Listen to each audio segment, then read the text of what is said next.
अस्सलामु अलैकुम वरहमतुल्लाहि ताला वबरकातुहू। कैसे हैं आप सब लोग? उम्मीद करता हूँ खैरियत से होंगे। आज की इस वीडियो के अंदर हम बात करने वाले हैं कि अगर कुर्बानी के जानवर का थन कटा हुआ है या थन सूख गया है, खुश्क हो गया है, तो क्या ऐसे जानवर की कुर्बानी कर सकते हैं या नहीं कर सकते? ऐसे जानवर की कुर्बानी जायज़ होगी या नाजायज़ होगी?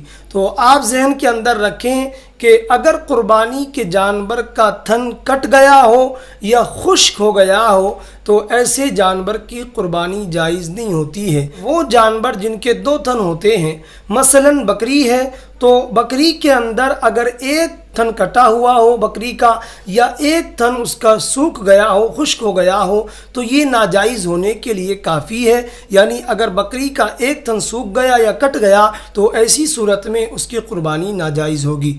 इसी तरह जो बड़ा जानवर है, मसलन गाय है या भैंस है, तो उसके अंदर दो थनों के कटने का और सूखने का एतबार किया जाता है।